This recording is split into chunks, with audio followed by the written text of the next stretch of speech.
Ladies and gentlemen, welcome back to Across the Pond.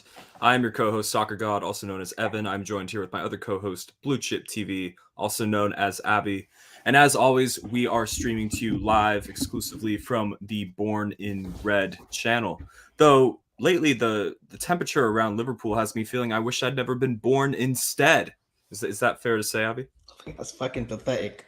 Effort of whatever you were trying to do there. Whatever you were trying to do there I doesn't make practiced. any sense. But you know what? I've had a stressful day, as you know, all morning. Okay. I've been texting you All right. nonstop. But you know what? You've that put a cheer to my. And I swear to God, that was not scripted. I did not know he was going to say that. But you know what? Fair play to you. You try. Bless you. I like your moustache, by the way. Oh, It's thank you. looking more and more. It's looking cleaner. So, It's good. mustache, good play on words. Not good. We didn't like that. We're not going to do that anymore. Okay. Then I guess he didn't like it. I thought it looked great when I was practicing it in the shower this morning. But anyways, please subscribe, like, and share. Click the notification bell. Let's get up to 5K subscribers. That would be very, very nice indeed. Now we have some crucial things to talk about today.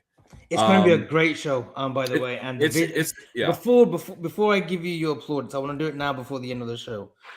You've been working nonstop throughout the night because I know we had planned certain stuff and then we changed it around last minute. So big up to Evan for the visuals. Please make sure, guys, not only like and subscribe this channel, but go and follow this idiot on Twitter at SawkurGod. He deserves everything. He should be on 10K too followers on Twitter, and that's the truth. That would be wonderful. So please make that happen as well. Ted Lasso settings, says Cardir. I totally agree. Everyone talking about how much they loved my intro. I think you might be alone in saying that you didn't like it. I think people are kind of like it. Here for Evan. See, this is the kind of the demographic of this show. People come here for me. I have my intern sitting over here. He's taking care of everything. Hassan says, love this, love the tash, love the stash. Everybody come up with a compliment for Abby too, so he doesn't get feeling left out. Wow. So anyways. There's one right at the bottom. Oh, there we go. Here for Abby. Let's get into the January transfer window roundup. Our final thoughts. Now, obviously, the one move that Liverpool made has been talked about exhaustively at this point. Cody Gakpo has only played a small handful of times. Nothing really much to speak of. Nothing really to critique or praise.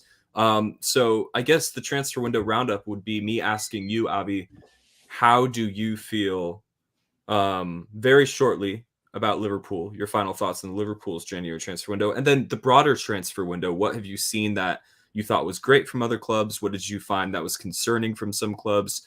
Who has been the biggest winner? Who has been the biggest loser? Evan, if you don't mind me, and I would never disrespect you Okay. on purpose and whatnot. Banter is banter, but I don't care for other football clubs. What they've done. Gotcha. Some have done great business. By the way, some have done great business. Mm-hmm. I don't want to talk about what Chelsea have done, what Arsenal attempted to do and what they did do, what Manchester United have done. My concern is Liverpool Football Club. And what we did. Cody Gakpo, I've never been convinced by him. But hey, I'm not one of those who's gonna, 4 weeks in, since his career has started at Liverpool, I'm gonna go at it, no chance. I'm gonna give him a chance. I think he will come good.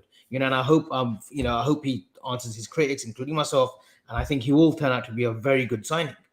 We needed more. There's anger, there's frustration. I'm not gonna start tweeting like many people have, content creators of like who and hard, FSG out. We know we need new owners. They've put the club for sale. They have put the club on for sale. So we do know that we need new owners, but I'm not going to start shouting every week, every day and make myself sick and say FSG out. We know we need new owners. And hopefully, there's a lot of talk now that's coming from the Middle Eastern side that, they want to purchase Liverpool. Let's see what happens. But in terms of the window, let's concentrate on the window. We're short.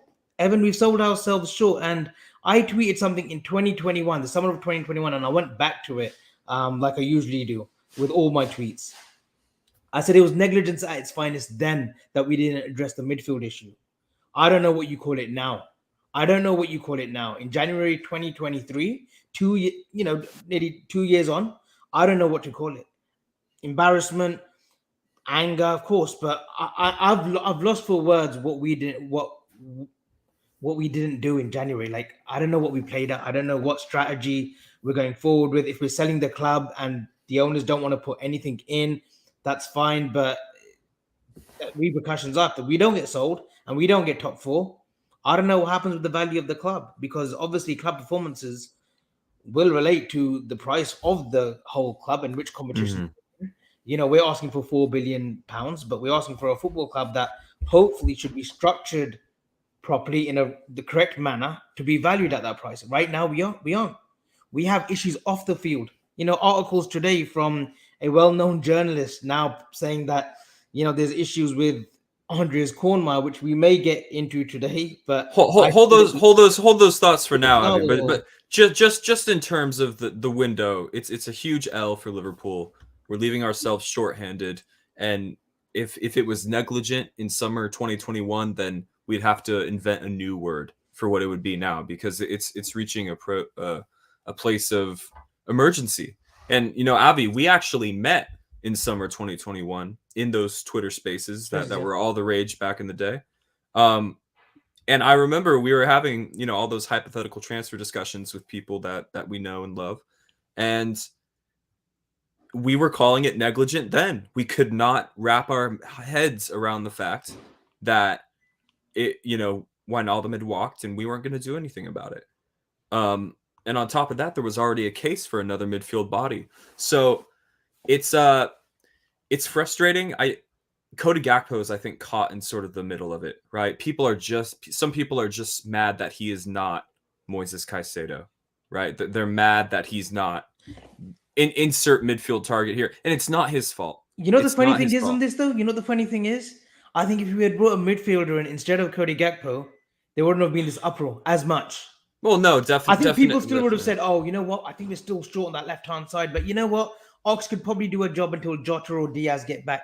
But they wouldn't have been that much uproar if we had got a midfielder in. Even if it was a Kephren Thuram or a Kawado Kone, or if it, you know, was an Amrabat, you know, I don't think there would have been that much uproar. They would have said, you know what? At least we've got some cover now. We've got some energy. With this midfield has got that, you know, that little bit of life that's needed. But yeah, shambolic is what someone used on the comments. I think it is shambolic. It's embarrassing, shambolic, negligent. You know, there used to be some sort of justification in the past with Liverpool's recruitment model where waiting for your man was like respectable, because Liverpool waited for Van Dijk, they waited for Alisson. You know, they famously wait. They obviously, and all three of those signings have been smashing successes. So there's logic there. But when you only sign an injury-prone midfielder on the wrong side of 30 since the last time you won the Champions League in summer 2019, and that's it, like you said, you'd have to make up a new word. So in terms of the January transfer window, it's been a resounding disappointment for Liverpool. I have no issue with Cody Gakpo. I have no problem waiting for Cody Gakpo. I think the issue people have with him is that they might have to wait 7 to 8 months to see what Cody Gakpo is all about. I mean, but judge Cody Gakpo as soon as he plays in a functional Liverpool team. And the harsh reality that people have trouble accepting is that we might have to wait an entire summer transfer window, an entire offseason to get a functioning Liverpool team. Shit, at least a team that creates more than 2 big chances a match. So that's what we might have to wait for. So long story short, too long didn't read the summary of our opinion on the January transfer window for Liverpool, not other clubs, according to Avi. It is a resounding L, a 2 out of 10, shall we say. Now let's get into the light at the end of the tunnel, so to speak. Takeover news: the rumors of a Qatari bid have not gone anywhere. In fact, they are gathering steam. It seems to say more leaks. I've never used the translate feature on Twitter more than I have in the last month, as sources from the Middle East tweet out what they have heard. I tell you why we've got to brush up on our Arabic, because as you know, we've got two great guests. One who's associated with Bein Sports, who will be heading up their own show on the Born and Red channel. So just FYI for people out there in the Arab world, there is going to be an Arab show as well. That will be going live very, very soon. So me and you may get our spot on that show. So we may have to improve on our Arabic. Yeah, and Avi, you know, they say the quickest way to learn a language is to like watch your favorite TV show in the language that you're trying to learn. So you know, one of my favorite YouTube channels, Born Red. You know, maybe I watched the Arabic show to sort of get the ball rolling in that sense. But so this is sort of the light at the end of the tunnel, because I think you pulled it up earlier. LFC Aaron said that the club is in flux. I think that was the comment you pulled up. We need something needs to happen in order for all of the other dominoes to sort of fall in a certain direction. Because as of right now, Liverpool are in the mud and none of the dominoes are falling. We're kind of just stagnant. We're kind of just stuck. We have no clarification over how the backroom situation will be resolved. We have no clarification over a sporting director or what sort of transfer model is going to be put into place. We have no clarification really over where our record revenues have gone. You know, why wasn't this money invested more heavily recently? There's no clarity over the tactical changes Jurgen Klopp might make. And I think the amount of accumulating questions in and around the club is creating a super toxic atmosphere. And just it seems the top people have stopped bothering. It does. That's the body language. And I don't want to use that because there was a quote from Tom Werner as when the club was sort of like, you know, pondering takeover and stuff, and they said, we're still committed to the club. Now that can be used in many ways, but it seems that they're so far from it. You know, and if you look at the feedback that we're getting from the Boston Red Sox fans up in the East Coast, you know, very similar situation to them. It just seems as if their head is not in this football club. And this football club needs owners that are fully committed to this football club, whether it's spending, whether it's getting the right structure, the right appointments, giving Klopp what he needs. Because that's an embarrassing statement. If you judge it from November to January, that we're committed to the club, Cody Gakpo is not a commitment to this club from the owners. Just want to make that sure. So we need something, Evan. We need something. Yeah, and when you look at how the Gakpo deal was structured, very little money up front. A statement from ownership would be one of those deals where you pay the entire release clause up front. I think just how Newcastle did for Anthony Gordon.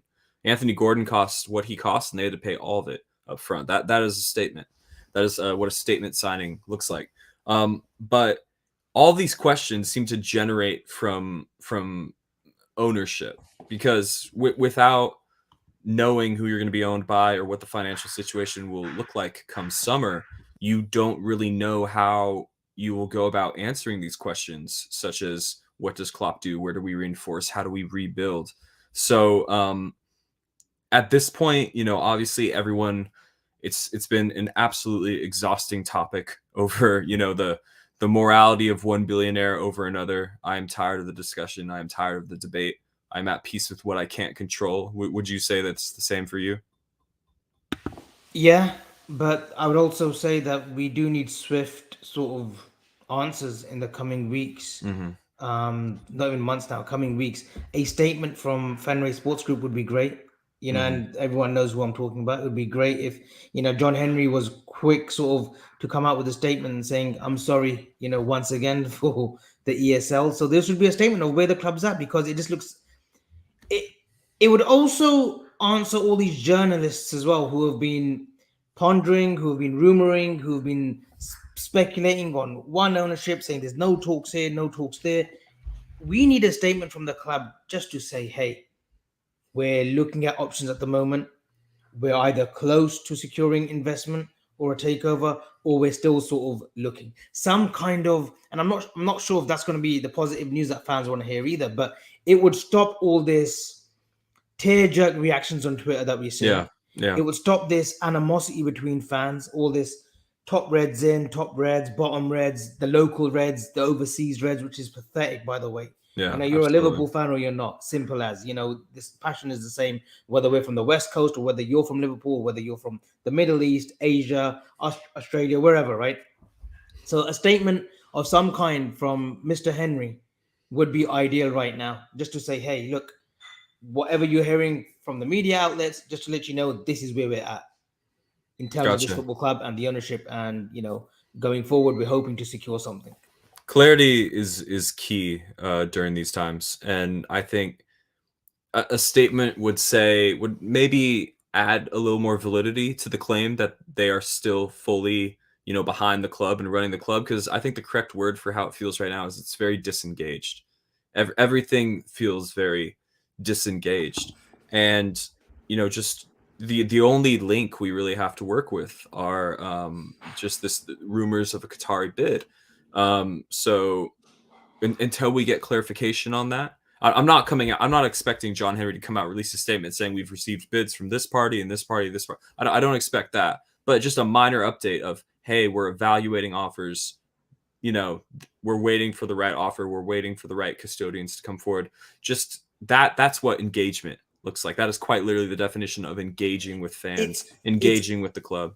And it's unfair on Klopp. And I'm sure Klopp probably knows more than us of what's going on. But I feel that it's unfair on him when he has to answer time and time again to all these journalists on the pre-match previews, about ownership, about, are we going to buy? And he says the same thing. Listen, there's nothing that we're doing. There's nothing. Stop asking me. Of course he's going to feel agitated. And that agitation from the outside looks as if he's fed up too. And that's transcending into the players. That's transcending into the performances that we're seeing from this football club in the last couple of months, 3 months, right? So there needs to, you said it perfectly, there needs to be clarity, and there needs to be some kind of sense of direction of where we're going in this football club. Because if we're not quick now, going into the summer, we will fall behind the likes of Newcastle, the likes of Manchester United, the likes of Arsenal, the likes of Chelsea, the likes of Manchester City, the likes of even Tottenham Hotspur in the space of a year. Right? Yeah. This season gone. Last season, we were on the verge of doing the unthinkable. And this summer, we're on the verge of doing something unthinkable, but for the wrong reasons. Exactly. Yeah. I mean, the decline, people talk about a lot about the swiftness of the decline of certain players. Like, Fabinho, for example, looks to have completely fallen off a cliff. But it's no coincidence that Liverpool as a club have sort of fallen off the cliff at the same time, because everything is sort of tied together in this massive institution. And when a few pieces go off the edge, inevitably everybody's kind of gets pulled down with it, so to speak. This is a technically a different topic, but very much linked to what we're talking about right now.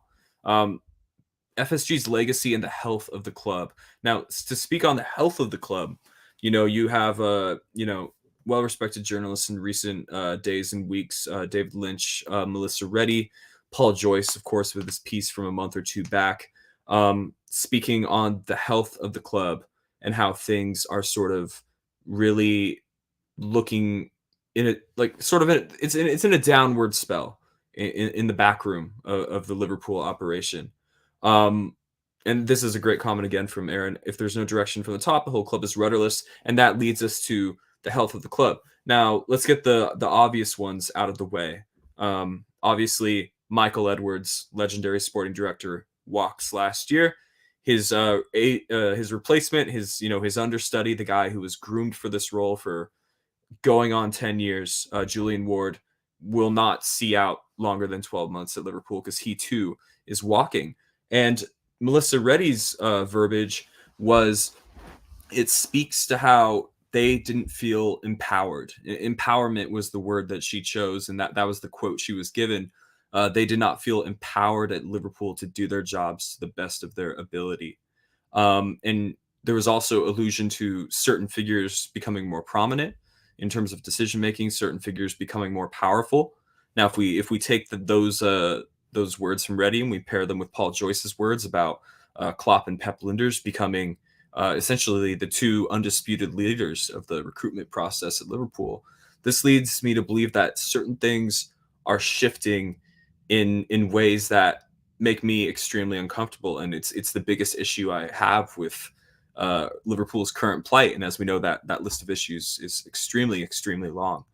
Ian Graham, of course, head of data science, I believe, walking as well, saying similar things to his former coworkers, according to Melissa Reddy.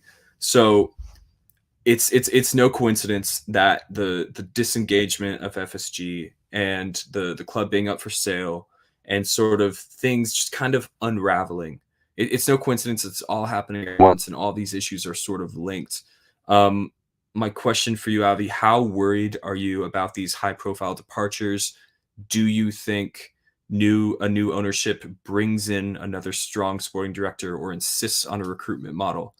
Do you think they will, or do you think new ownership will be existing reinforcers of the current status quo? Because that would make me very uncomfortable. And my biggest worry with ownership is, are they going to be strong enough to come in and say, no, we're going back to this approach with this type of sporting director, and there's checks and balances and all that stuff? How do you feel?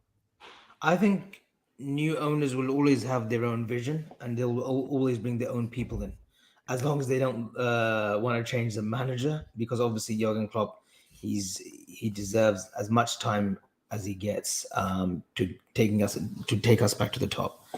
In terms of sporting director, if I'm a sporting director and I've seen names mentioned, Christopher Freund, Paul Mitchell, just to name a couple, Monchi, there's loads who are doing a great job out there. Why would I want to come to a football club when I've just seen, if I'm a sporting director, a prospective sporting director, and I've seen the changes within a year, that there's been 2, Michael Edwards left, Julian Ward takeover, and within months he's going as well. I wouldn't want to take a job that looks so vulnerable. And that's what it looks like. Off the field, we look so vulnerable. Like you mentioned, Ian Graham, Barry Hunter, they look as if they're gone. Or Ian Graham, I think he has gone. Yes. There was also Matt Scammell, who left as commercial director at Liverpool Football Club. He's taken leave. And then we've got the likes of Billy Hogan coming in more and having a more of a prominent role because Mike Gordon is trying to facilitate the sale quicker, or he's moving in another sort of department to, see what's out there in terms of takeover and investment.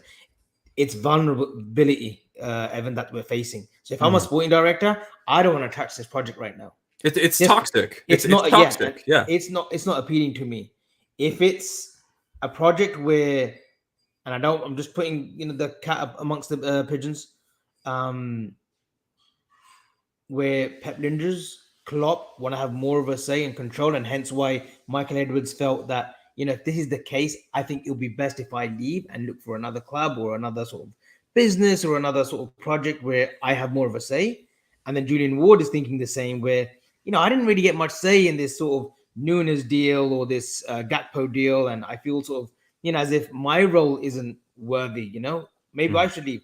Then that's a big problem. Then we have a managerial structure issue there between the analysts, the data team, and the management. In terms of Klopp, Kravitz, Linders, there's an issue there because we were so collectively like a family. Edwards would look for the players, run it past Klopp. That's what we were told. You had Julian Ward in the background, Pep Linders in the background, and it was working like clockwork. Hence, our most successful period in recent times was from 2018 to 2022, where we were literally, we won the set. We completed football, right? We won everything in that short span of time. But now it's thinking like, wait a minute, we're so far away now from winning the league and the Champions League that why have we changed the model? Why have we changed the structure? Why have we given Klopp more of the reins, or Pep Linders more of the reins? And again, this is just speculation from my side, but it does seem as if there's been a shift of player power, player recruitment, and no, we want to go the Darwin Nunes route. We want someone taller. We want someone maybe like Haaland-like, but with more movement up top. Where Michael Edwards thought, no, we need something more in the mold of Bobby. So it's, again, health of the club. It's unhealthy. Yeah, it's toxic, and it makes me wonder why any sort of talented hotshot sporting director would want to come to Liverpool without clarity over their position. If I'm any of these guys, I need promises like in writing over how things are going to work. I wouldn't want to, lead a fantastic, talented, hardworking analytics and recruitment team and only to have all of my suggestions shot down by an assistant manager, with all due respect to Pep Linders and what he's capable of as a coach. But I think the ultimate sentiment here is let the coaches coach, and let the scouts scout, and let these apartments work in tandem, but at the same time let people do their own jobs. It's really depressing, and it's the biggest worry I have, like I said, over the possibility or the inevitability of new ownership. I don't want new ownership that reinforces the current situation. If it's just more money, for me, that's not good enough. I want new owners that are willing to, spend more in the market, as well as rebuild what is clearly a toxic situation behind the scenes. And it's something that we had sort of in our guts. Obviously, you can connect the dots. Two sporting directors leaving in quick succession leads you to think that things aren't right. And then, of course, people like Joyce and Melissa Reddy coming out and essentially confirming it. So these are the things that keep me up at night. And I think it's I think it's harming FSG's legacy a little bit. Now, some people care about FSG's legacy, some people don't. Does it actually matter? Probably not. Do they care? Who knows? But it certainly doesn't help them to leave us in such flux, to be dilly-daddling over a bid. And listen, I get that they're not going to lower their asking price by £1 billion just because of a hashtag on Twitter. That's not what I'm expecting. But like you said, no engagement, no clarity, no updates on the situation. Not everything is protected by NDAs. They are allowed to tell us certain things that happen in the upper echelons of this corporate picture. So I do think it harms their legacy a little bit to leave us in the position that they have. Though if they had gotten a bid they liked, they probably would have accepted it by now. So perhaps they're still waiting. Moving on, Abby, before we get into the pre-match discussion around Liverpool and Wolves, I think the word rebuild is getting tossed around quite a bit, as you know. And obviously Klopp, he joins, what is it, late 2015. He's just completed 7 years at the club. Other managers, in the Premier League history, successful managers have done 2 or 3 different rebuilds. So this is Klopp's perhaps first major restructuring, other than just minor additions and subtractions here and there. We chose to talk about Sir Alex's rebuilds at Manchester United, their successes. Unfortunately, yes. But yeah, unfortunately, he rebuilt 3 or 4 different teams quickly. When you were talking about FSG, just a quick super chat, because because it's right in the moment. I don't want to talk about it afterwards. Thanks, LFC Aaron, for the super chat. It's not the fact Fenway have given Klopp more power. It's because everyone at the club is leaving because they can no longer work under Fenway's restrictions. Hence, Klopp has had to take more on. That's a fair theory. Could end up being correct. Unfortunately, it could be years before we actually get any concrete answers. We might have to wait for the documentary, so to speak. But Abby, you wanted to talk about Sir Alex and United and how well he rebuilt on a couple different occasions. I'm going to talk about another manager and another team. So why don't you shall I put up mine? I'll start first. You want me to go? So are we going to go? I'll do United first, and you'll do the Arsenal first, team under Wenger, and then okay. Yeah, so you go through United first. You're going to start here with United 93. Sorry. Walk us through what this team looked like, and just sort of what Sir Alex was building towards. So I was a very young kid, and I was at the time, believe it or not, Evan, 2 of my cousins, one of them, big shout out to Arvi, who also lives in the States. He was a massive Liverpool fan. And I've got another cousin who was trying to convert me to be a Man United fan. And at that point in 92, 93, you're deciding, right? So I went to Liverpool. I still believe I made the correct decision, despite what happened over the next sort of 15 years in football. The next 20 years, I still felt that I made the correct decision. But Ferguson's first title win was, I think he's in his 7th year. Mm-hmm. And prior to that, he was on the verge of getting sacked. But Mark Robbins, a little-known player, wasn't great. He wasn't very good. He saved his skin by scoring the equaliser against Crystal Palace, and United went on to win the FA Cup. his first trophy. I think it was his first trophy, and saved his skin, saved Sir Alex Ferguson's skin. FA Cup, worth noting, was worth a lot more back then. Oh, back then, yeah. Evan, I'm telling you, you always dismissed domestic cups. I'm telling you, living in England on a Saturday, FA Cup final day, it was brilliant. You had FA Cup morning, throughout the day, and then obviously the match. But anyway, back to the thing on hand, the subject on hand. United's 93 squad. Steve Bruce scored a double against Sheffield Wednesday, and I remember Brian Kidd running onto the pitch, celebrating, because it was, I think, the first title win after 25 years. So similar situation to us when we won it in 2020. Very similar sort of scenario. They won it. Ferguson came from Aberdeen, successful period there. Came to Man United, where we got 7 years. In this day and age, no manager gets 7 years at a top club. Graham Potter will not get 7 years at Chelsea. Avi, is it fair to say, so this is, 1993, this is Ferguson's 7th year. He is about to enter in to the phase of the rebuild that Klopp is entering into right now, give or take. So this crop of players is in their 7th year with some minor additions and subtractions. It's worth noting.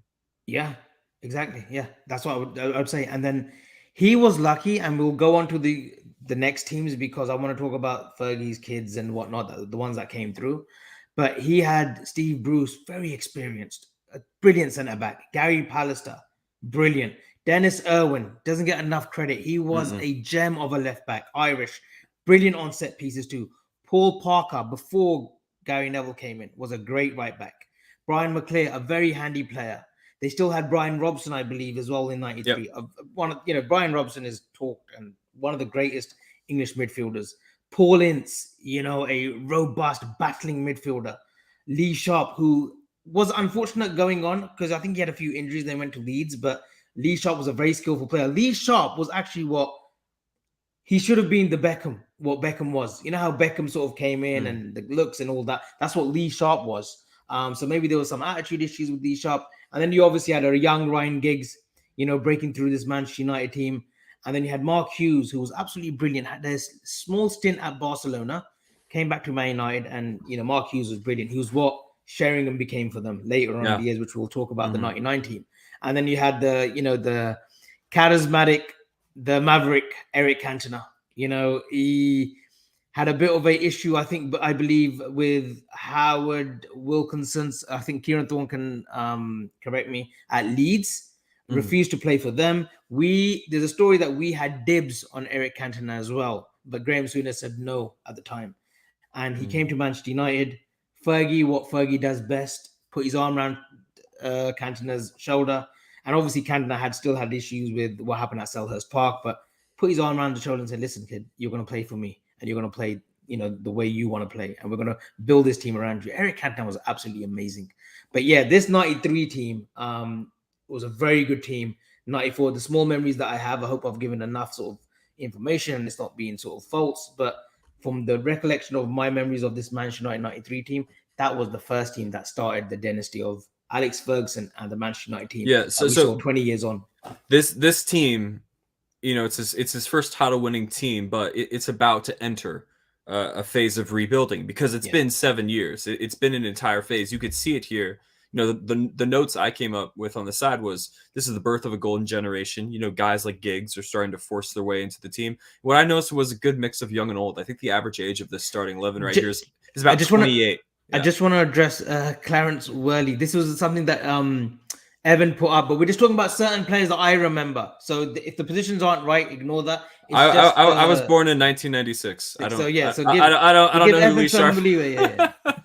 I don't know. I guessed it. I thought this was a good guess. I thought I was gonna get like one or two of them wrong, but I think I only got the one wrong. So Abby, they had Kanchelskis as well, Andre Kanchelskis. I think he may have come a year after, but another great winger as well. This team is about to go into a rebuilding phase, because it's been 7 years, the same amount of time that Klopp has been at Liverpool. It's about to do a rebuild. So let's fast forward 6 or 7 years and see what Sir Alex has done with his first notable rebuild at United. And this is, of course, the famous treble-winning team. And you know what? I don't want to keep talking about Man United in such, in greatness, but this I was team, barely even here, so I don't care. It's like history Evan, you TV were for me. 3, but this I team, don't let me care. tell you what they did. They went away to the Turin against Juventus, and they put in, I think they were down to 10 men as well. They won 3-2 or 3-1. Absolutely amazing. I remember that 99 run. And this team it was one of the most perfect teams, Evan.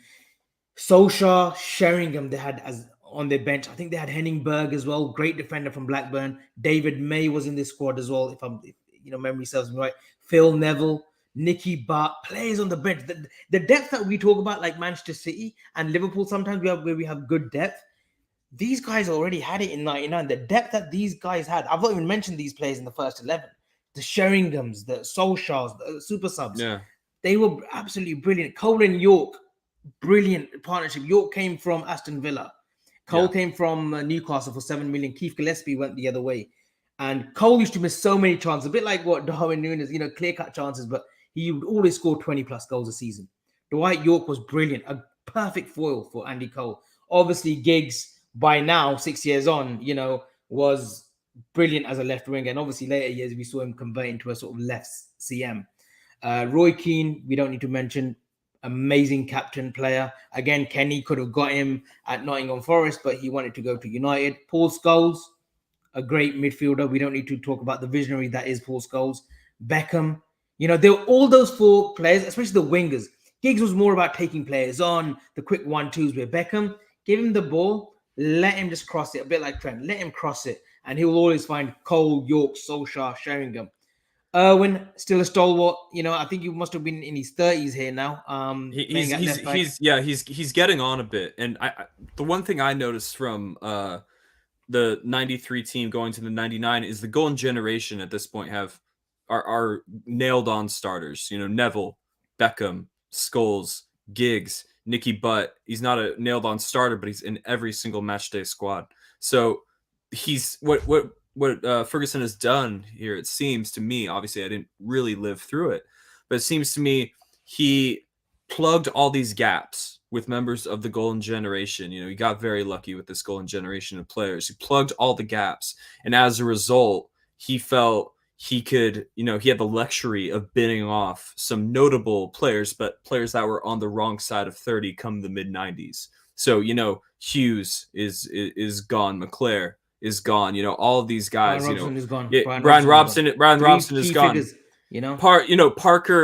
Parker is gone. Ince is gone. Ince was Ince is a good player, but when you're lucky enough to have Keane, Scholes, Nicky Butt, Giggs, Beckham, it's a luxury that you can have. So this is, I think, what I see from this first rebuild from Sir Alex is he was maximizing, I think, what he saw as a huge stroke of fortune, which was that crop of 1993 academy graduates. So I think he saw that as like a generational opportunity to build a team with few restrictions, and a team, like I said, where you have the luxury of making a big calls and selling more Sadio Manes, to use a modern comparison. Yeah, and don't get me wrong, they had this slice of luck too. They did have this slice of luck. They did, Blackburn at the time under they had a great Jack Walker, I think, was their owner. He's pumping a lot of money to Blackburn, gave Kenny a lot of money, and they won the league as well. One key thing about this team, Ronnie Johnson was a brilliant defender, brought from Norway. I think the same time as Ole Gunnar Solskjaer. Peter Schmeichel, obviously one of the greatest goalkeepers that I've ever seen. But it was Jaap Stam that took him from already a great level to an elite level. Jaap Stam was so sought after. Everyone wanted him. Liverpool were linked with him. Arsenal, Barcelona. Jaap Stam was a coup for Manchester United. I think he came for 10 or 15 million, between that price range. He's like when we got Van Dijk from Southampton, where everyone wanted him, but Jaap Stam's head was already set on Manchester United.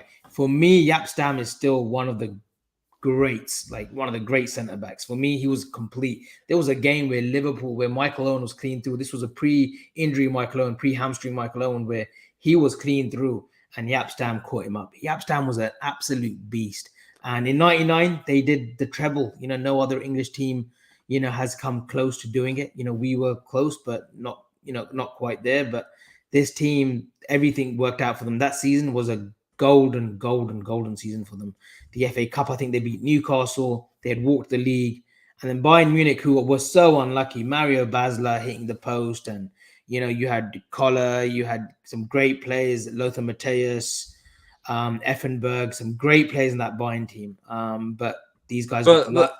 Avi, in terms of a rebuild, like I don't need a summary of their season. Just in terms of a rebuild, and what patterns are you noticing here? Because what I'm noticing is you just talked about Jaap Stam, because Fergie was blessed with this golden generation, and he essentially had tons of depth for 10 to 15 years as a result. He could make those big calls in terms of sales, and although he would go on to later say he regretted selling Jaap Stam, he obviously for a moment in time felt he had the luxury to do that, right? Yeah, he did let go of Jaap Stam, and he brought in Laurent Blanc as a short-term cover, which I didn't think it worked really well. But this team, the thing is, he had the nucleus here, Evan. Giggs, Keane, Scholes, Beckham, Nicky Butt, they were kept together for the best part of 10 years.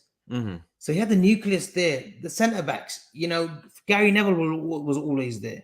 And then they had the left back. Left back, they always had Silvestre, Patrice Evra, obviously in the later years. Schmeichel was there for 8-9 years. And then Cole was there for a considerable amount of time.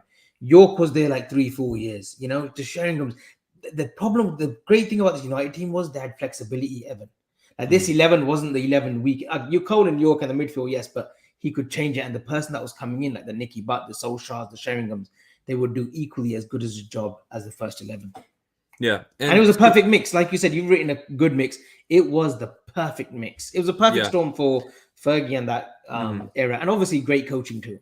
Mm-hmm. And what I'm noticing so far, and even now as we jump forward almost 10 years to United 2008, the double winning Champions League team, I feel like Ferguson was good at only giving himself one glaring question to answer at a time, because I don't think he would ever place himself in the position that Liverpool, through a combination of a few factors, have placed themselves in right now. And again, ladies and gentlemen, this is why we're discussing effective rebuilds, because it's more complicated than just buying players. It's about setting yourself up to minimize the amount of problems you have to deal with at any given time.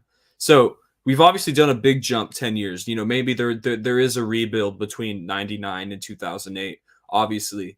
But how has this team in 2008, Avi, how have they shifted from the early 2000s? Because United were having no trouble racking up the trophies in the 2000s. It took them a decade to win another European Cup.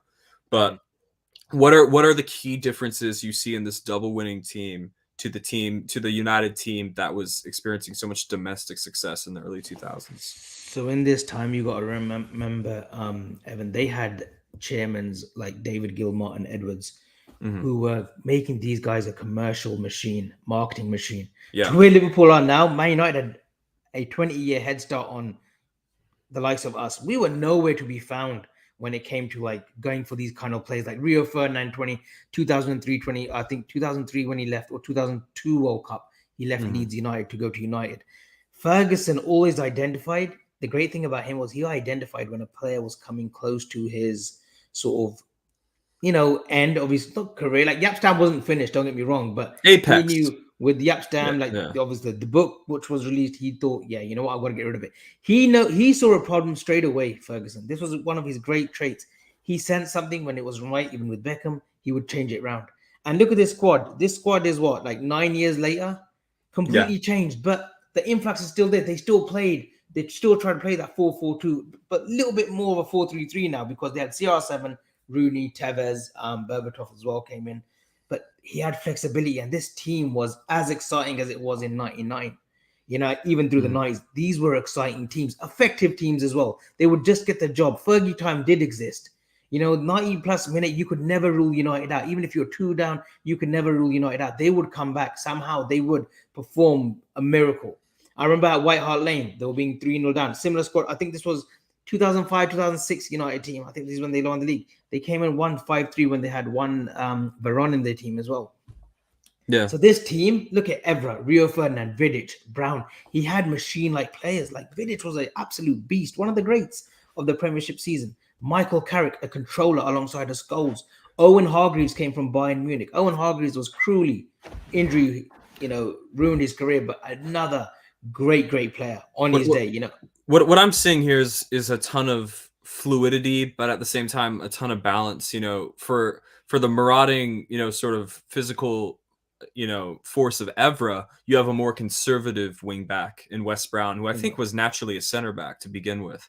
So you can imagine that this sort of United team plays more like a 4-3-3 in possession. You would sort of have, Ronaldo pushing up to be more amongst Rooney and Tevez, and Hargreaves sort of dropping into the center of midfield. So it probably looks more like a 4-3-3 in practice. But the beauty of this team, Evan, the beauty of what Ferguson had, he had the money to go and get players. Of course. To take a risk as well. He brought Veron, and Veron didn't work out as such. It didn't always work out, On paper, when you factor for inflation, Veron's still the second most expensive Premier League transfer of all time. And it didn't quite work out. But like you said, throughout the 2000s, United are becoming the commercial, gargantuan force that we know them as today. I see some interesting evolutions in this team. And when I was just going through the squad list and making this graphic, I noticed that Ferguson is phasing out the golden generation. Obviously, Beckham's been gone for a while. Nicky Butt, I think, is gone at this point. Scholes is coming towards the end of his prime. Giggs is no longer a starter. Neville is no longer a starter. These guys, he doesn't trust them to be starters most of the time. So the golden generation, this thing, the biggest stroke of fortune in Ferguson's career, the golden generation, he has no, loyalty. I'm sure he's loyal and fond in his own way, but he's not letting his sympathies get in the way of doing effective rebuilds every 5 to 7 years. Evan, he kept an eye out on his players off the pitch too. Mm-hmm. If someone was going astray, David Beckham had, his private life and posh spice and whatnot. He would sort of like slowly ease him out the correct way. We all heard about the hairdryer treatment and Ferguson kicking the hairdryer at him and whatnot. But players like Scholes, he trusted his attendants. Like Roy Keane, had issues with him. He said, okay, you know what? Off you go to Celtic on loan. Thank you, bye-bye. But like players like Vidic, Giggs, they all had Fergie's trust. Fergie trusted in them, and he would still give them ample time. Ryan Giggs, he converted into a left centre midfield, and he won PFA Player of the Year. So Ferguson was very meticulous as well in his planning, and he knew how to get the best out of his players. And you know what, Evan, was the great thing? These players feared. They feared Ferguson. They feared him. Absolutely, and he was an authoritarian in his own right. And so, 2008, we're definitely well within my conscious memory. But what I saw was there's more rotation at this point. People are pointing out that guys like Neville and Scholes and Giggs would still get a game. Absolutely. But not at the expense of a 24-year-old Cristiano Ronaldo, or Owen Hargreaves, who, although injury prone, was still young as well. So you have a really nice balance of a good mix of young and old over here on the notes. And I've kept that in every single note, except we're going to fast forward 5 to 6 years, except United 2013. I say this is not a great mix of young and old, but because go on. But because Ferguson is such a guru, they still win the Premier League. But for me, United 2013 it's not the best comparison, but it's a close comparison to kind of where similar issues to Liverpool 2023, in my opinion. This is Fergie's last year. There's lots of rotation to deal with a fatigued and aging squad. It was almost impossible to choose an 11 that was a great reflection of how their season had been for most of the year. It had been kind of all over the place, but these were the guys that played the most minutes. And Abby, correct me if I'm wrong, but as soon as the final whistle blows in May 2013 and United clinched the title in Ferguson's last year, Evra washed, Rio Ferdinand washed, Nemanja Vidic washed, Raphael was never that good to begin with, Michael Carrick useful but kind of washed, Robin van Persie washed, Rooney had for a few years at this point Rooney, a guy who had been playing 90 minutes every week since he was 16. Issues with Fergie too. Issues with Fergie, long-standing contract disputes, all these things. Rooney, I think Ferguson knew at 28, 29 years old, Rooney was pretty much done physically at the highest level. There is no rebuild at this point. Ferguson can't do another one because he's retiring. So this is for the first time I've noticed in all of these rebuilds, Ferguson has let issues fester, but he's so talented that he still pulls a Premier League out of this team, squeezes every last drop out of it. Is that fair to say that as soon as the final whistle blows, this team is cooked? That is fair to say. And you got to remember the season before when they missed out on the league, it was the Aguero moment, when he scores last second of the game and they win the league. Took a miracle to deny him 2 in a row. Yeah. And this is the greatness of Fergie. He knew that he just needed one player. He needed a finisher. He needed a striker. That season, that one that they lost out to Man City, Robin van Persie was fucking electric for Arsenal. Electric. There was contractual issues and they expected him to sign a new contract. But Ferguson apparently had a word with RVP and he said, listen, I need you. Maybe it was the one, maybe Fergie knew that it was one more year, but I want to do Mancini's Man City before I, bow out. He got Robin van Persie. And back then, during this 20-year period, Arsenal and Manchester United, the two teams hated each other. There was genuine hate. I don't think I've seen genuine hate like that before. The Barcelona, Real Madrid, yes. Liverpool and, Man City, there's never been hatred. It's always been respectful. We always play football competitively. These two teams in that era, Arsenal and Manchester United, despised each other. Pizzagate, you name it, they hated each other. We saw Martin Keown and Van Nistelrooy in previous years. They despised each other. He was able to nab Robin van Persie from their arch rivals, their title challengers. Arsenal was still a top team to sign for Manchester United. That was incredible business. Another piece of this cog machine that we call Ferguson. There's another component which was so pivotal. He had tried Fabian Barthez after Schmeichel had left. He had tried Mark Bosnich. He had tried Raymond van der Houw. I think another goalkeeper, Carroll. I don't know his first name. Roy Carroll. Didn't work out. He knew that he needed to get someone similar, ilk of Schmeichel. Van der Sar was the perfect signing from Fulham. Should have got him when he was at Juventus, to be honest. But he came from Fulham, and the rest is history. Van der Sar, obviously, they won the European Cup. Amazing. But this team, it was aging. Wayne Rooney didn't want to sign a contract. Don't know what he saw, but, he was having contractual issues. Ferguson, didn't think of a rebuild. There wasn't anything, the Danny Welbecks, they weren't good enough to come into this team. The Raphaels and his brother Fabio, there was kind of like, players like Cleverly, okay players, but not ones to replace like a Scholes or Carrick. This was Fergie's last sort of team, his last dynasty. That was that team. And there's 6 players on the wrong side of 30 in this starting 11. So it's Fergie. And I think I'm glad you talked on the acquisition of Robin van Persie and sort of the climate of it. It's worth noting that Ferguson goes and pays a lot of money for RVP when he's like 28 or 29. So he knows he's signing up for Van Persie's last golden years. And he quite literally the timing of the signing is perfect, because by the time the 2013-14 season kicks off after the summer, Robin van Persie is kind of a shadow of his former self from there on out for the rest of his career. So it's almost eerie, kind of creepy how good Ferguson is at the timing of letting people go and the timing of signings. It would not surprise me whatsoever if he knew that he was a race against time and he knew that this team could have one more season. I'm pretty sure he knew in his gut that not only is there going to be a drop off after I retire just because I'm the shit and I'm leaving, but I think he knew that this crop of players was completely done. And as a result, you could see the following years they're scattered to the winds. Some of them and you idiot. And I'll tell you why I interrupt you, because Kieran Thorne has found the flaw. Slightly incorrect. De Gea was a goalkeeper in 2013 season. Who do I have down there?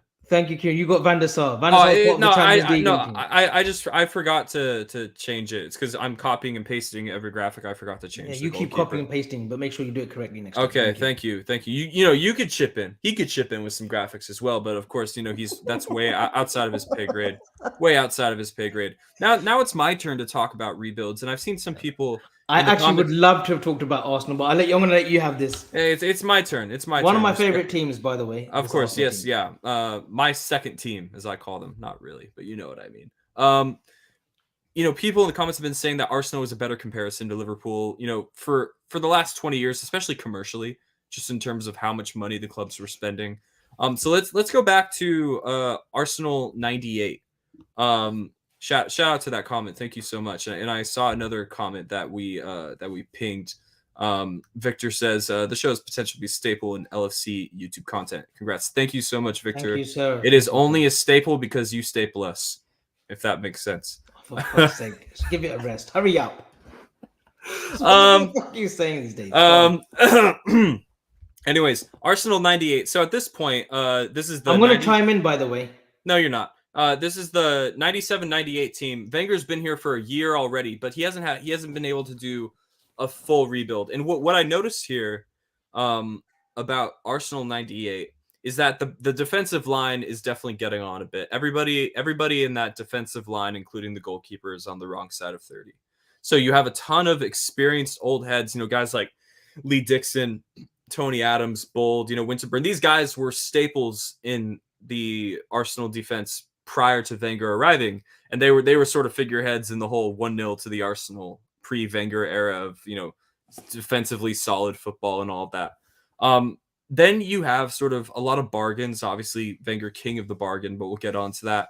An old defense, but a young midfield. So Wenger is sort of, when he comes into England and he introduces this era of fitness and sports science and nutrition, and he places tons of running emphasis on his midfield. So essentially all the positions that you would expect not to run so much, he has older legs, and all the positions that are going to cover the most ground, he has young legs. So, Vieira, Petit, Parler, this is a 21-year-old Patrick Vieira. Petit's about 27 at this point. Parler maybe 25. And then at the top in the forward line, you have a good mix of players in their prime and players who are sort of getting on a bit. Ian Wright, this is, I think, his last year at Arsenal, maybe second to last year. He's 34 at this point. Bergkamp's younger than 25. Overmars might be 25 or 26. So you have a delicate mix between young and old. It skews very heavily onto the older side when you look at the defensive line. As you get further up the pitch, you have a good balance. But this is Arsenal's first title under Wenger. This team wins the title, and you could see why. But let's go forward another cycle, 6 to 7 years. Yeah, go ahead. Just my 2 pence worth. Mark Overmars, a brilliant signing for 7.5 million, which was at the time a lot of money. A lot of money. But this guy, the 2-3 years that he had, I remember that famous goal at Old Trafford. He was better than Ryan Giggs in that 2-3 year spell. Overmars was brilliant. Vieira, brilliant. Petit. I mean, what a cultural left-footed midfielder. That back four, you explained it brilliantly in the 30s, but what a defense that was. Steve Bold, Tony Adams, Nigel Winterburn, brilliant. This was a defense that had been successful with each other pre-Wenger. So I think Wenger comes in, he sees this is wonderful. I'm not gonna break this up. And in this period, they had a young Nicholas Anelka. He's on the bench for this team. 18 years old. One of the best youngsters that I've seen from that 97 to 99 before he went to Real Madrid. He was, how we talk about Mbappe and stuff. Nicholas Anelka had everything in his locker at that age. Yeah, a player that I think many clubs wished they had kept around long. I think so many clubs have wished they had kept Anelka around longer. Arsenal fans might think, oh, what could have been with Anelka? We might think what could have been with Anelka. Madrid might feel the same way. No, Kieran, I'm not going to give you this one. Absolutely shoddy comment. He only stayed there for 1 year. The only thing Bruce Rioch did well, I think he got Glenn Helder in, Chris I have no idea who that is. But he did bring in Dennis Bergkamp. That's the only good thing he did. He was the manager before Wenger. Yeah, if you know who Bruce Rioch is in the comments, let us know. I would say it's about 50-50. I'd say it's marginal.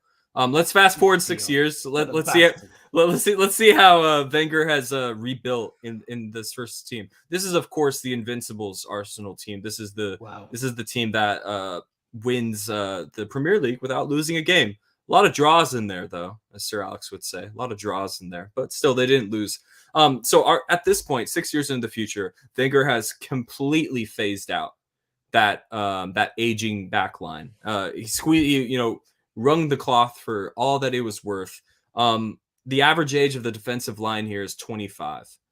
You have Sol Campbell, one of the craziest Premier League transfers of all time.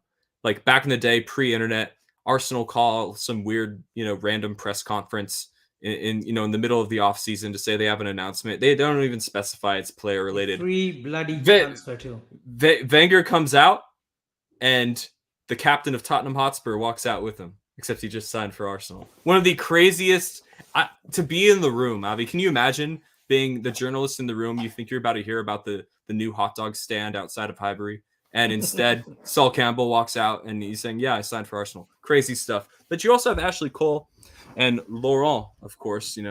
Flexing my French pronunciation there. A brilliant right back, and then of course you have a younger Kolo Touré. This is a physical, robust, but at the same time decently experienced back four. And it's a back four that Wenger had sort of been assembling the last 2 or 3 years or so. Then you have Jens Lehmann and Cole, sort of a more experienced head. There's only 2 players in this starting 11 north of 30. And that speaks well to how good that rebuild had been under Wenger for the last 6 years or so. Guy like Vieira, he's 27 at this point. He's in his prime years thoroughly. You have Gilberto Silva, who was initially a winger, but eventually transfers into a holding midfield role after Vieira leaves. You have so much legs. The combination of pace and power and skill and creativity in this team is incredible. It's absolutely incredible. Pires, Henry at the peak of their powers, and then you sort of have Dennis Bergkamp in his twilight years, just sort of just coming in on when we talk about smart business, Freddie Ljungberg, I think he scored against England in a friendly for Sweden, and they brought him on the back of that. Brilliant Ljungberg. The runs that he used to make, those late runs, he used to score 10 to 15 every season for like 3-4 good seasons, like 3-4 in a row seasons. Yeah. Like Ljungberg was that goal scoring midfielder.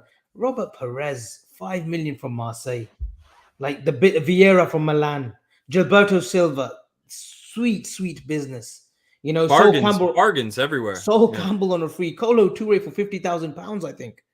Laurent, Henry from Juventus that hadn't worked out for him at Serie A for that year comes in, and it takes him about 3-4 games until he goes on this great career that he's had at Arsenal.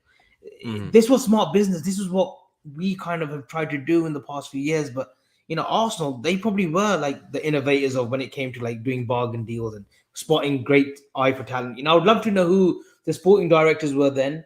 I know David Dean was their chairman, but I want to know who actually put that team together. I know Wenger had great scouts. Wenger, of course, had great scouts, and I'm not saying it was all him, but I think perhaps Arsenal's eventual downfall is that too much of it was him. Guys like Ferguson and Wenger, who are these larger-than-life figures sort of in control of everything, they inevitably sort of leave a power vacuum when they walk. But we're gonna fast forward not 6 years. Hold on. Go ahead, Abby. Another player that I'm sure you had him on your radar. Similar situation with Overmars scored against United at Old Trafford. Sylvain Wiltord scored against United. And that's when they won the league as well, I believe. Martez, but Sylvain Wiltord again, 12 million from Bordeaux or something. Smart business. A right winger. Was a striker, but then I think Wenger converted him to a winger. Another great player. Mm-hmm. Yeah. Another great player. And, there's so many great squad options off of the bench. They're just littered with so much talent. There's an 18-year-old Gael Clichy in this team on the bench as well. So worth noting. And Oleg Luzhny. Don't mistake what Oleg Luzhny did for this team. And Gilles Gramondi. 2 good players for this Arsenal team as well. We're going to fast forward 2 years instead of 6, and you're going to see why. This is the team that loses the Champions League final to Barcelona in May of 2006. As you can see, there's not too much has changed in terms of that back line. That was a relatively young back line in 2004.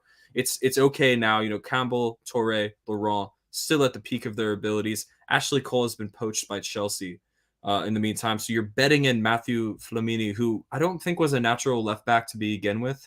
You eventually move into midfield. Silva, Perez, and Lundberg are still around, but Was that the starting 11? Was it? This was their most used team that year. This isn't the team that started the final. Yeah, I was about to say that midfield looks as if it was too attacking for that Rijkaard team. No, this is the guys that played the most minutes. You know, so it's an older starting 11, but younger options are coming off of the bench. Cesc Fabregas, 18 years old. Emmanuel Adebayor, 21 years old, I believe. There's more rotation. Henry, you know, this is sort of his last elite season. You know, he's 20, 28, 29 at this point, you know, getting more injury prone. There's more rotation. So Wenger is, I think, thinking of Arsenal 2008 when he's designing his team for 2006. Obviously, there's still plenty to get out of Sol Campbell, Torre, Laurent to a lesser extent. Gilberto Silva still going strong. But guys like Perez, Ljungberg, even Bergkamp is still in the team at this point, not playing much because he can't really run anymore, but he's still in the team. This is a nice mix of young and old. I would say it's a little too extreme. You know, Cesc Fabregas, don't get me wrong, at 18 is more than ready for the highest level. He was that much of a talent. But this is a team in flux, I would say, in flux. And I started a comment because what I think holds back the rebuild after this. So, you know, we looked at Arsenal 04, then, you know, by our own rules of the cycle, we would look at Arsenal 2010, you know, 6-7 years. I wanted to do 06 because they lose the Champions League final and they start building the Emirates, and I don't think they ever really recover from that.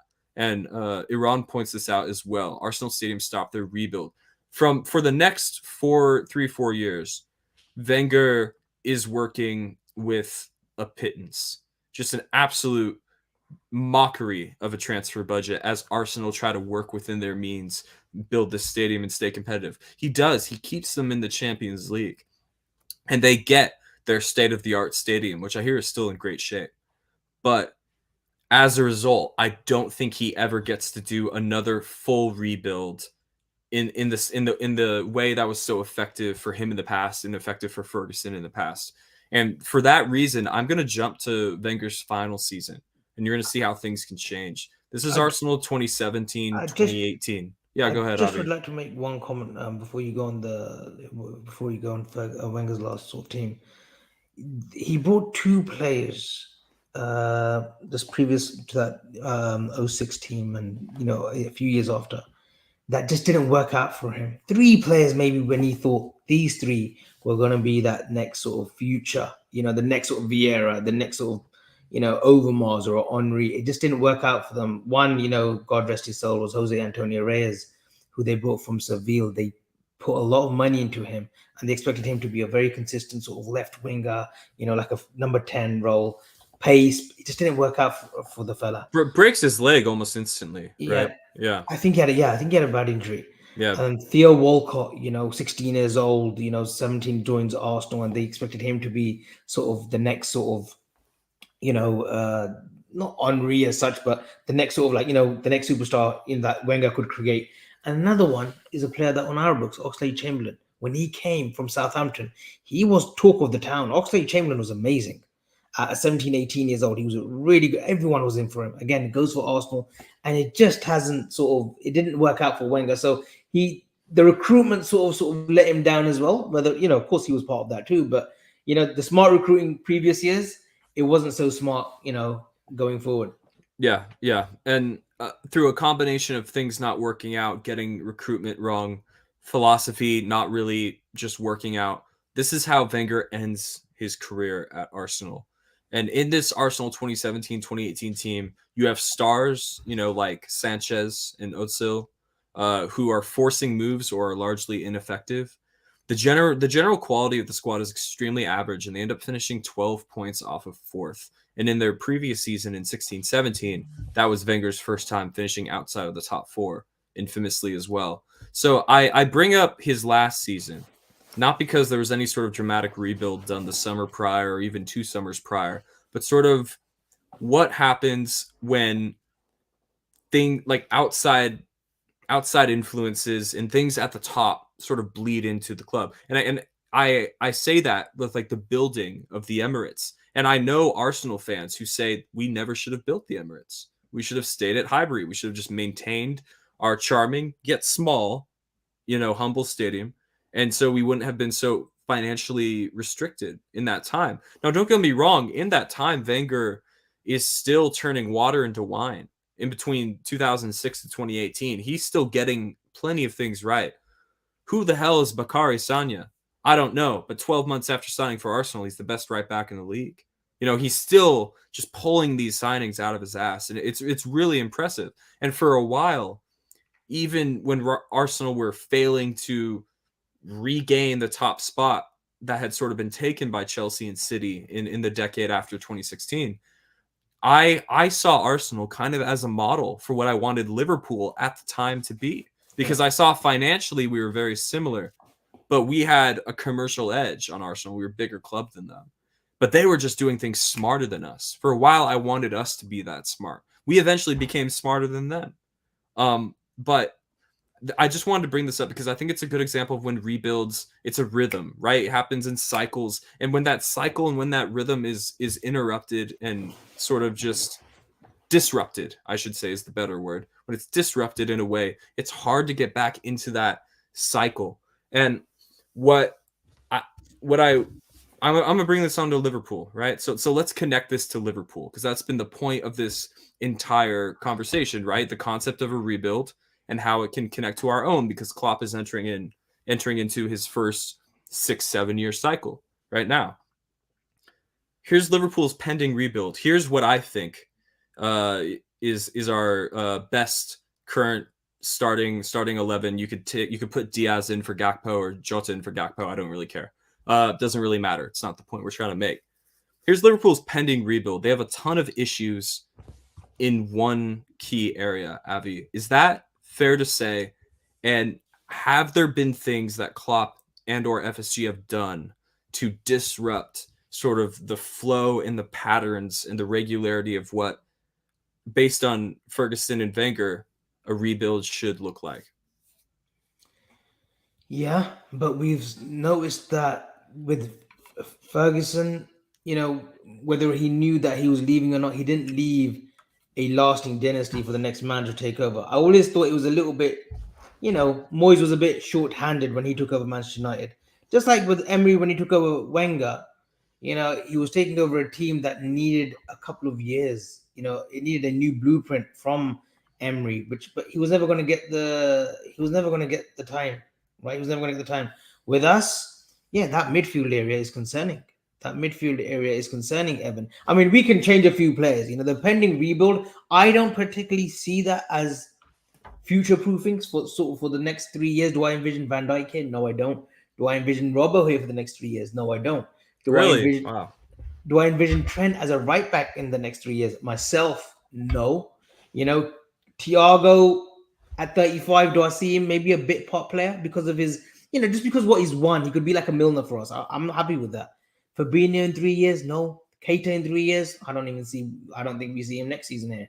Salah in 3 years, I'm not too sure. Gakpo, Nunes, yes. So there's a lot of components there. And, some would say the Ramseys, the Carvalhals, the Elliots, dare I say, are probably like a little, those kind of players, Ben Dokes, maybe there is a little bit there. The Bajicics are there for the rebuild, but it needs a lot of work, doesn't it? We need to establish, what I would say is what is our needs and what's the age group that we're trying to profile now. I don't want youngsters anymore. The exception, Jude Bellingham. But I want players from the 23 to 27 age now, Evan. I would agree. Those are going to be the ones that are going to be here for the next 3 years. The players that are kind of established but are ready to go to that next level. Mateus Nunes, Moises Caicedo, Josko Gvardiol, right? Those are the kind of players. If we get the takeover and we get substantial money, that's who I would want. The Ugates, like you mentioned a few weeks ago, who meet the criteria, who are at that age, South American as well, who've got that, spirit of, going in every game. You look at Martinez at Man United, 5'7", 5'8", but what a brilliant centre back he's been. I doubted him, but he's been brilliant. So there are components already that we see in the rebuild, but there's a lot more work to be done, and that ultimately is what is going to judge Klopp in the next window, January, summer. The next 3 windows are the most crucial in Klopp's tenure. Yeah, absolutely. So much has to be done and so much has to be sorted out in the summer. And unfortunately, so much of it is outside of Jurgen Klopp's control, which is what I think gives people the most anxiety about it. And I've put the little warning signs in this graphic above the area of the pitch that I think is the most pertinent. Because to be honest, I don't see too many issues with the defense. We haven't defended well, but we haven't done anything well this season, so that's kind of like irrelevant. Van Dijk just turned 30, I believe 31 now or so. He's 32 in July. Okay, 32 in July. Kanate, Gomez, Matip. That's a really good center back core. And there was a time where I would have called that maybe one of the best in the world in terms of Evan, depth and options. If I've got money this summer, I would get rid of 2 out of those 4. And I don't know if you can afford to do 2, but I would hear a case for 1. My point being though is so much resides in the midfield, and so much of your ability to control a game for a majority of those 90 minutes rests on the shoulders of, can your midfield control the game? Can you win the midfield duels? Can you neatly pass over 5 to 10 yards? Can you press effectively as a team? And we have not reinforced the midfield really at all. Not at all. We let our most used midfielder, the most used player of the Klopp era, Gini Wijnaldum at the time, we let him walk for free. We bring in Thiago, but that is the only senior midfield signing we have made since Madrid 2019. And this takes us, of course, full circle to what we were saying at the start of the show when we were talking about the January transfer window and why we feel it's been negligent, and why we feel that maybe that isn't even intense enough of a word. Because in this midfield, unfortunately, I think every single one of our midfield options falls into one of 3 undesirable categories. They are not available enough, meaning they're injury prone. They are generally just not good enough, whether that's not good enough, they've never been good enough, or they're not good enough anymore, like Henderson or Fabinho, some might say. Or they are an awkward tactical fit. They might not really be a Klopp midfielder. They might not be a midfielder in a Klopp system. And to some people, you would point towards Curtis Jones or Harvey Elliott in that case. Guys who aren't really like Klopp midfielders. Like, are they really like a left and right sided 8? So every single midfield option Liverpool have falls into one of those 3 categories. Nobody is like the golden goose of the midfield. You know what I mean? You look to every single midfield option we currently have, and you feel anxiety about it for one of 3 reasons, maybe 2 or 3 reasons, depending upon the person. So it's really, really unfortunate. I'm just going to take a second now that we've reached a break in the show to bring up some comments. The show is going straight to folklore of YouTube content. That's a wonderful compliment. Thank you so much. I really appreciate all this support from everybody in the chat. Please keep leaving comments. We're going to try to interact with all of them. Dazo has sent in a super chat. Thank you so much for that. Would you take Palhinha or Ugarte as the 6? I think Palhinha has been great this season, absolutely, but I think Ugarte has the higher ceiling. Now, I think we've said all we can possibly say over rebuilds, the concept of a rebuild, what the cycles look like, what the time frames usually are if you want to do it effectively. So now, Avi, it might just be time to quickly go over Liverpool versus Wolves, and then we will call it a night or a day, depending upon where you are in the world. How are you feeling about Liverpool versus Wolves? Do you expect any dramatic tactical changes or shifts in the starting 11, or will it be more of the same in previous weeks? What's your score prediction? Answer me all these questions. I'm sick and tired of doing score predictions, because every week I'm never going to go against the grain. I'm never going to go against the team. So, and I'm more often than not this season I've been wrong, totally wrong.